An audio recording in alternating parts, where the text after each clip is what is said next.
क्या आपने कभी ऐसी जगह के बारे में सुना है जहां पहुंचने की कोशिश करने पर इंसान की उम्र 25 साल आगे बढ़ जाए, जहां हवा में ओम की अनहद ध्वनि सुनाई दे और जहां आधुनिक तकनीक भी काम करना बंद कर दे? ये कोई कल्पना नहीं, यह है कैलाश पर्वत, जिसे भगवान शिव का निवास माना जाता है। ये वो स्थान है जो न केवल हिंदू बल्कि जैन, बौद्ध और तिब्बती परंपराओं में भी अत्यंत पवित्र और रहस्यमय माना गया है। लेकिन जब चीन ने विज्ञान और तकनीक के भरोसे इस पर्वत का रहस्य जानने की कोशिश की, तो उसे वो कीमत चुकानी पड़ी जिसकी किसी ने कल्पना नहीं की थी। कैलाश पर्वत केवल पर्वत नहीं, एक दिव्य शक्ति केंद्र।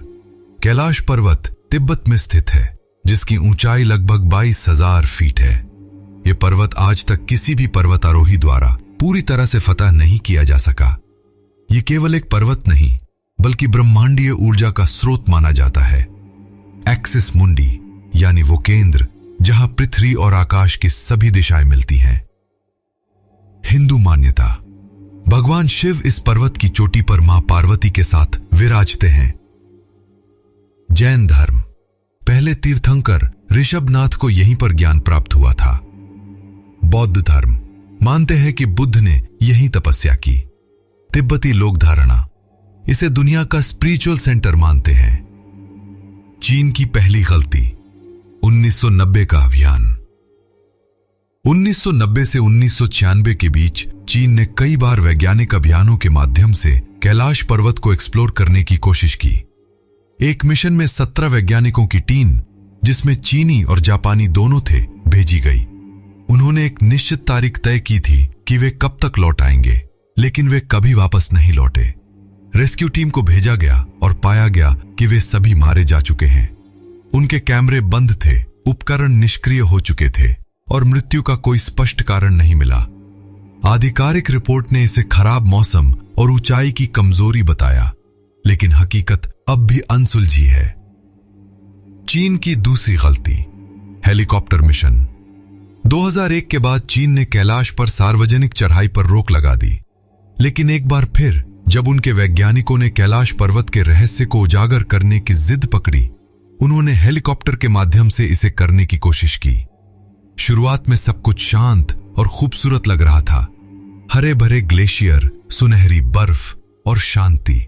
लेकिन यह तूफान से पहले की शांति थी। कुछ ऊंचाई पर पहुंचते ही वातावरण में अजीब बदलाव आने लगे। काले घने बादल पूरे पर्वत को ढंकने लगे। हवा का दबाव इतना बढ़ गया कि हेलीकॉप्टर का इंजन फेल होने लगा। बिजली की कड़कड़ाहट और हिमस्खलन की श्रृंखला शुरू हो गई। कंपास और नेविगेशन सिस्टम पूरी तरह से निष्क्रिय हो गए। वातावरण में दिशाओं का भ्रम इतना था कि उन्हें समझ ही नहीं आया कि वे कहां जा रहे हैं। एक वैज्ञानिक ने बयान में कहा, हम ऊपर जा रहे थे, लेकिन ऐसा लग रहा था जैसे कोई हमें निगलने वाला है। हेलीकॉप्टर को तुरंत वापस लाना पड़ा, लेकिन जब तक वे लौटे, उनका आधा ईंधन और आत्मविश्वास खत्म हो चुका था। तीसरी और आखिरी कोशिश, 4 पर्वतारोही भेजे गए। इस हादसे के बाद भी चीन ने हार नहीं मानी। 4 सबसे अनुभवी पर्वतारोहियों को चुना गया और मिशन दिया गया कि वे कैलाश पर्वत की एक जलधारा तक जाएं, जो शिखर से थोड़ी नीचे बहती है। उन्होंने चढ़ाई शुरू की। 7 दिनों तक उनका कोई अता पता नहीं था। जब रेस्क्यू टीम पहुंची तो वे चारों जीवित मिले, लेकिन उनकी स्थिति अकल्पनीय थी।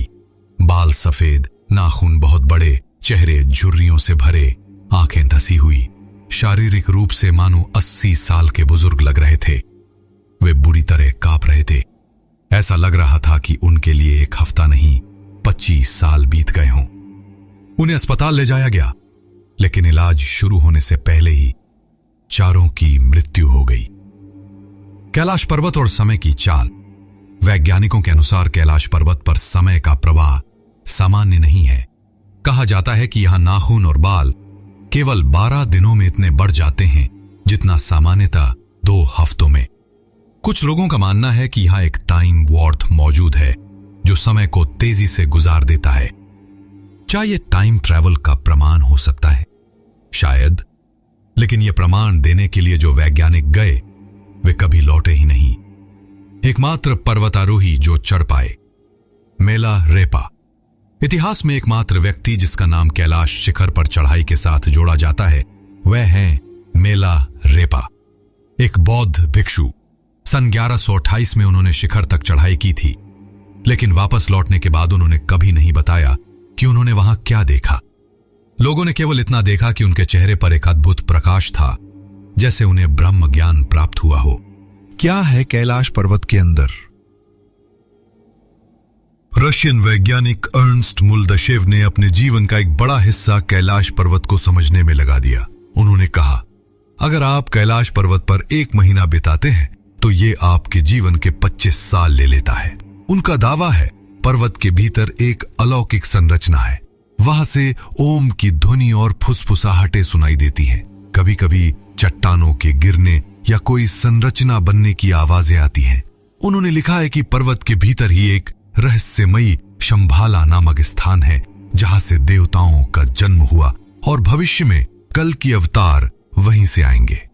चीन ने कैलाश पर्वत पर चढ़ने की 3 बार कोशिश की, वैज्ञानिकों की टीम भेजकर जो कभी वापस नहीं आई, हेलीकॉप्टर भेजकर जो आधे रास्ते में ही लौट आया, 4 पर्वतारोहियों को भेजकर जो समय से परे होकर लौटे और मर गए।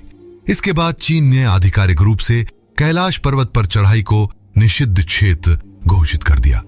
कैलाश पर्वत विज्ञान से परे एक दिव्यता।